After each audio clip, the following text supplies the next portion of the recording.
Welcome, everyone, to Doing Business with a Servant's Heart. This is your podcast host, Steve Ramona, and got a great guest today. Got to know him over the last 6 months. We networked together. But it's the power of doing something to serve people. We've talked about this a lot. You're going to learn about serving, but also a servant's heart, which we all should have. Hey, Dave, welcome to the show. Thanks, Steve. I really enjoy the podcast, and you have such great guests on here. So I'm honored that you would have me. Appreciate it. Let's make you another great guest. Let's do it. All right. In the green room, we were talking about your dad. Let's start there. What did your dad teach you, and why did you start working with your dad in business? Sure. Yeah. So I started in working with my dad back in 1998.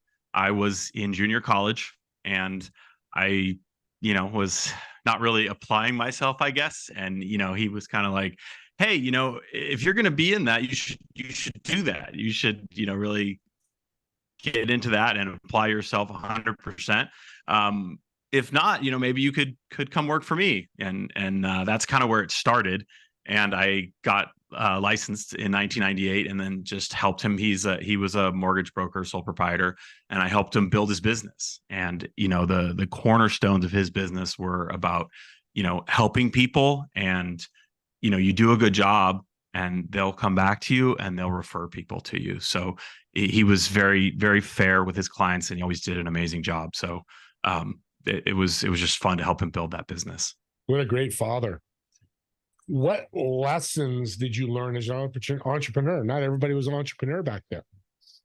Yeah. Well, some of the takeaways now would be to, have that multiple income stream, because, in your business, you're going to have highs and lows, peaks and valleys, and you need to be prepared for it, because, these market swings and changes, they'll hit you real fast. And if you're not ready, you're going to struggle. Even somebody 8 to 5 who work at Apple or a restaurant or whatever, if you could do something on the side just to float your money a little bit, that's such a great tip. Yep. What didn't you like working for your dad?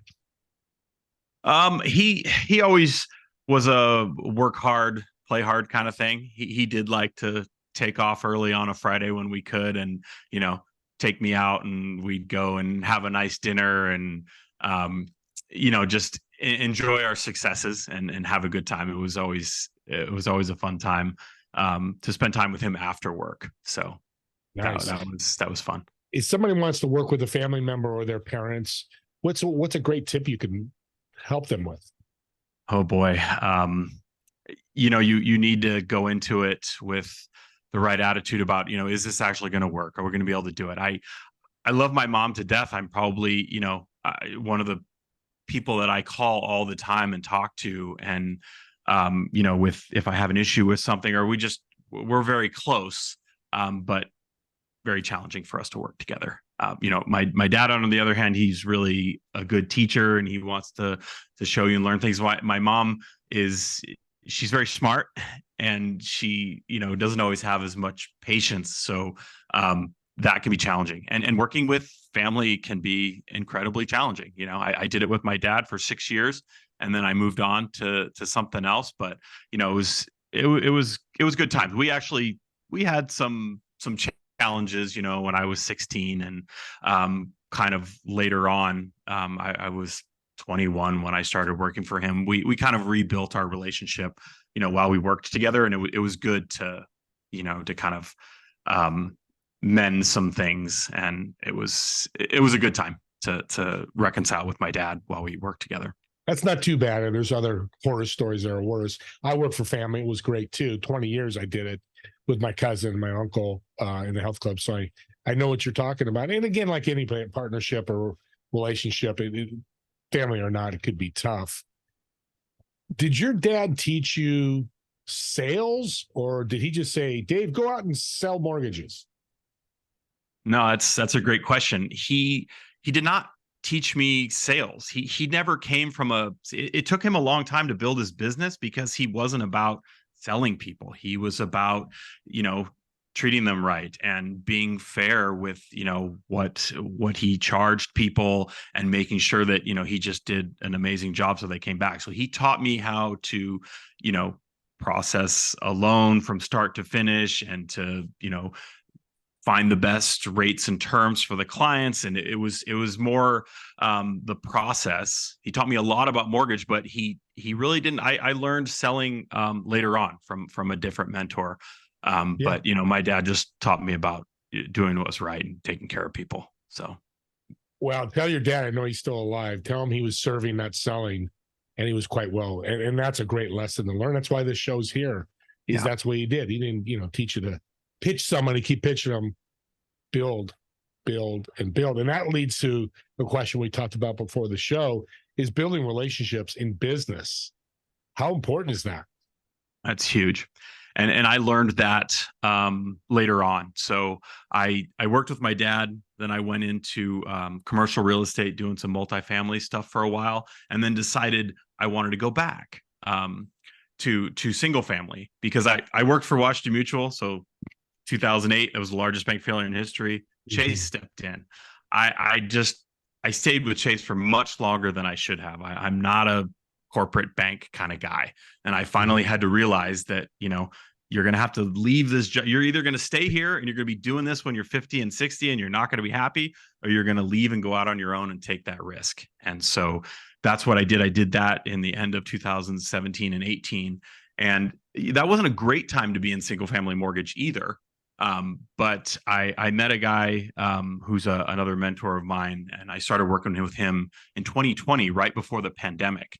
And he really showed me, how to network and how to originate. And he was another guy who I still see him all the time. I saw him. We had lunch on Wednesday. We usually have lunch once a week, because he's just an important person in my life that I have a relationship with. And he really showed me how to network. We were networking with real estate agents, but he was the one who said, financial planners are another great person to network with. And so 2020 and 2021, when there was a lot of business in the mortgage industry, I made a lot of great contacts, and I've kept in contact with them. And that was, another big part of my career, because, my other mentor, his name is Jeff, and he wasn't really big on selling either, but he was great on building relationships, and he cared about people. It's so rare in an industry like, mortgage or sales, where someone's going to help you with your business. Everybody's not everybody, but most people are out for themselves. And the great thing is these guys have been successful all these years, serving, eventually selling. They're not broke. They're not poor. Right. Yeah. They've done well. You talk about support and mentors. It sounds like it's really important to you to have these mentors. It is. Yeah. I've had, during my time with Chase too, I didn't really have a great mentor, and I went through a series of managers that weren't great. And that's so big. I mean, I think the large corporations and things, like their management, if it's not good, they're going to have an issue. They're not going to be able to service their clients that well, because, that's one of the big reasons why I left Chase too, was because I couldn't work with the manager anymore. And the team I was on, there wasn't a lot of upward mobility. That was one where, I had the experience for a long time of, it was like, this is your role, you stay in it, and that's what you do. And so, eventually I had to have the courage to say, okay, I don't want to do this forever.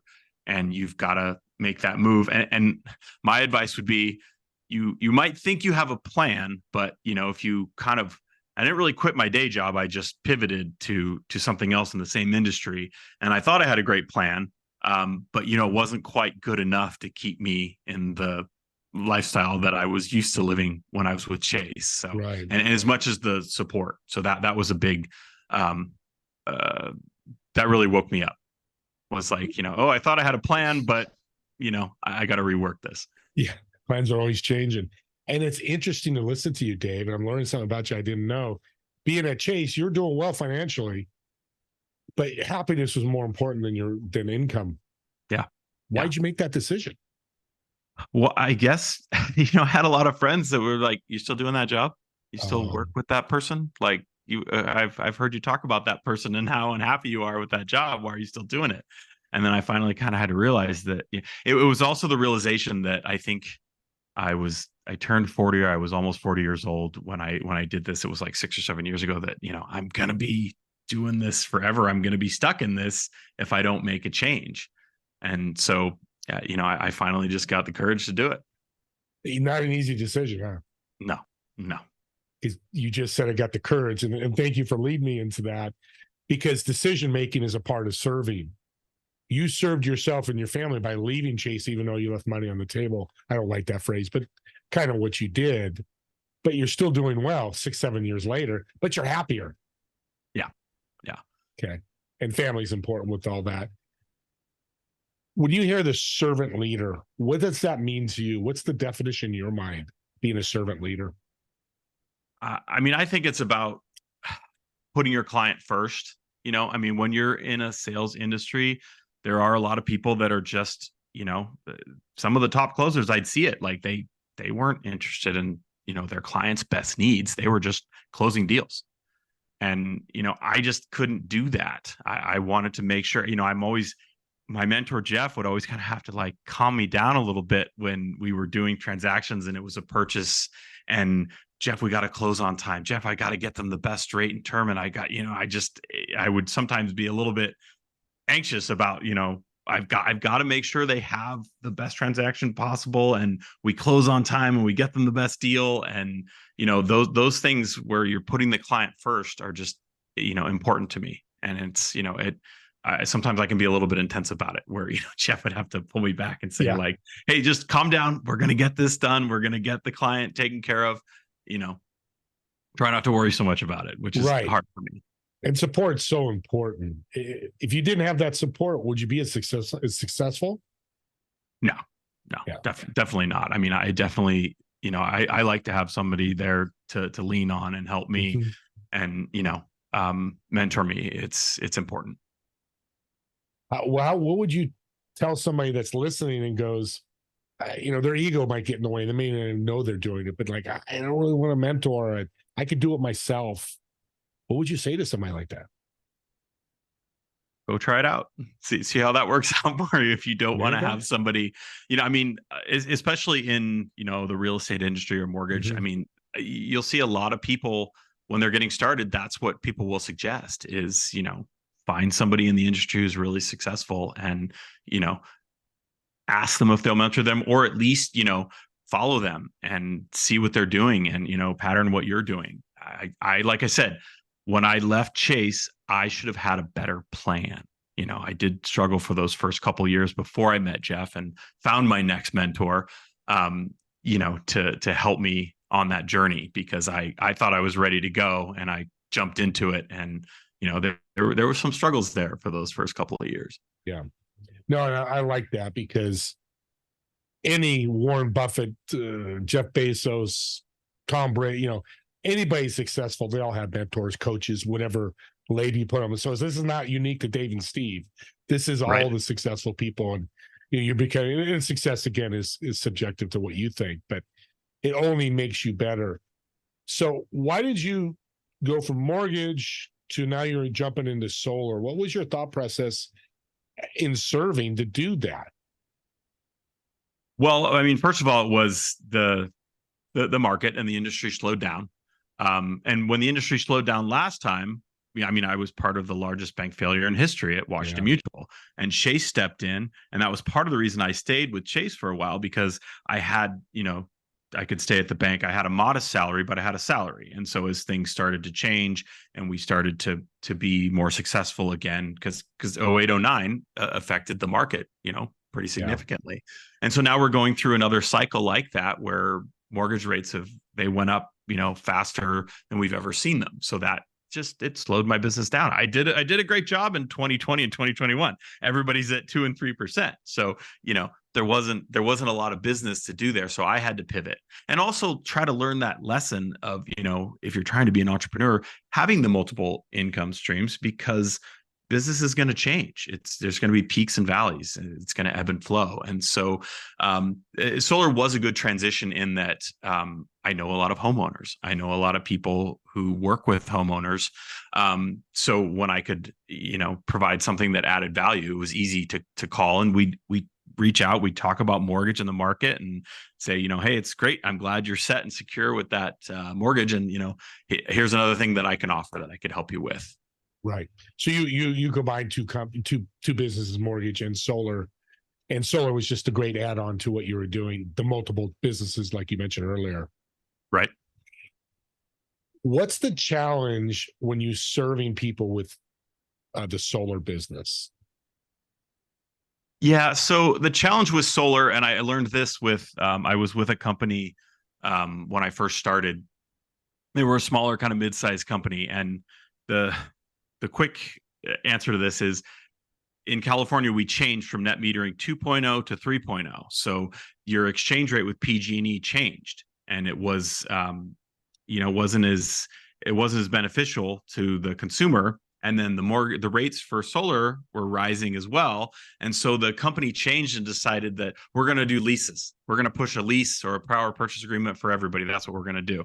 And that's not what I wanted to do. Like, I can't, if I'm helping my client and serving them, I'm not going to just shove a product down their throat and say, this is what we're going to do. And so I found another company that, they offer everything, but it's just more conducive to what I do about helping a client and helping them make the right decision. Is this right for you? Great. It's not just, hey, I'm just going to sell you on something. I can't do that, even though it would benefit me and I could probably, make more money doing stuff. That's just not how I'm going to do things. And I've built relationships with people that know me and trust me. So I have to go to them with, something this is going to benefit you. Otherwise, why would they work with me, and why would I risk that relationship? Yeah. Yeah, it'd be kind of funny if you started opening and selling yogurt to them. That'd be quite weird. Mortgage or yogurt. And I like about serving them, you found something in your research, another way to serve, not to sell, but I've got these clients. Hey, here's another way to help you guys, support you, serve you. But on the backside, you're making money too. Yeah. So everybody wins, right? Right. Okay. That's a big lesson, listeners. You need to listen. We're worth value. We're worth money, and money's energy. It needs to be passed back and forth. But if you tie the serving to it, it just makes it so much better. And you have these long-term relationships, which leads to, we talked about building relationships.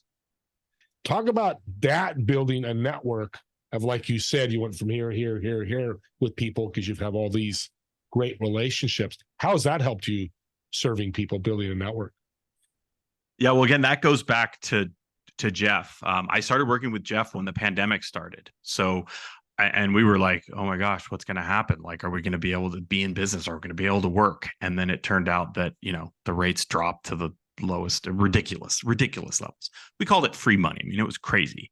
So we were very busy, but we had to adapt the way we did business. And so I started working with a virtual assistant, and we got on Zoom, and we were doing setting up meetings with, I started out setting up networking meetings with real estate agents, and then it pivoted into financial planners, and then accountants, trust attorneys. And so you just kept building out that relationship, and you've got to do a lot of networking, make a lot of calls, meet a lot of people, because there's going to be, real estate agents that you work great with, and there's going to be ones that you don't. Same thing with financial planners, same thing with accountants. You want to build, and then you have kind of your ABC list of, like, these are my top people that I work with that I really want to, continue to build that relationship. And these are the people that are, not quite there, but they're still going to be somebody that I want to work with and network with. So and you keep building. I mean, I still build now. There's still like people that, that's somebody that I want to work with. I need to find a way to reach out to them. What a great way to market. Powerful way to market. Yeah. And that leads to referrals. Did your referrals go up when you built this network? Oh yeah. I mean, my referrals doubled when I started doing this, maybe even more than that. When I started, the realtors it's really saturated with mortgage people. So they get just hit up with them all the time. But the financial planners were a little different. They didn't always have a connection. So that was really fun to work with them, because they weren't inundated with, mortgage people trying to work with them. And now it's fun to share what I do now with them. Just call them up and say, hey, I'm doing, and they understand, especially the, real estate agents, financial planners, and they know what's going on in the market. And so they're like, okay, I understand what you're doing. I get it, so it's been good. It's been good that I built that network previously, and now I'm really leaning on it. Yeah, the old phrase "don't burn bridges" is perfect. What you're talking about. Yep. And it's a great feeling when you get that referral and that person buys your product or service because you really didn't do anything except treat somebody way back then really well who had trust. And that's the true servant. When you start getting those referrals, hey, you need to talk to Dave. He Yep. took care of me. And that's an important concept that people lose sight of. We know it's a marathon, it's not a sprint. We talked about that at the event we were together. It just takes time and you got to be smart. And so I guess you got to just meet more people is what you're saying. Yeah. Well, and also, you mentioned the networking event that we were at, and the group that your group that I just joined, that led me to that networking event that I made a great contact at one of the credit unions, because I've been trying to meet somebody at a credit union because they have good financing for solar. They do a great job with it, and they just they work with our servant's heart mentality too, where it's much different than, say, a Chase. I mean, if you've got $5 million with Chase, then hey, you're more than a number. But with the credit union, they're really they're working with people that are more aligned with who I work with. That was part of the reason why I left Chase. Was we were they just weren't serving the clients in the way that I wanted to. I mean, they'll never say it. I will. They're bank first and client second. I mean, they're not going to advertise that, but that's how it is. And I feel like the credit unions don't do that. They really care about their members. So it was a good relationship, and I made that because I joined your group. And so it's exciting. And I'm still, in contact with them. I'm going to do a proposal for one of the managers just so we can look at it, because we want to see how can we structure and how can we set up. I'm going to do meetings with their members, and we can talk solar, and we can talk about how, they can use their membership with the credit union to finance it if that's the way they decided to do it. So 7 degrees of Kevin Bacon, what you just described, in the business mode. And the great thing is it's a win for the credit union. It's a win for you.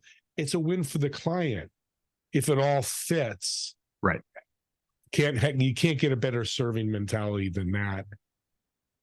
If somebody told you, how do I serve? How would you answer that? How do you serve? I mean, you have to. I think it goes back to sort of the old corny phrase of "don't quit your day job" thing. Like, you got to have your side hustle. Like you've got to be in a position. This is a recap of Dave Warder's show, an episode that really brought in focus of multiple streams of income, working with your family, in this case his dad, and how he learned so many great lessons. And the important thing is mentors, and how important mentors are for you, for your life and business. Do you have a mentor today? I'd go out and get one and keep them as long as you can, and change your mentors as you need to. Not all mentors are meant to be with you forever. They're just meant there to serve and help you.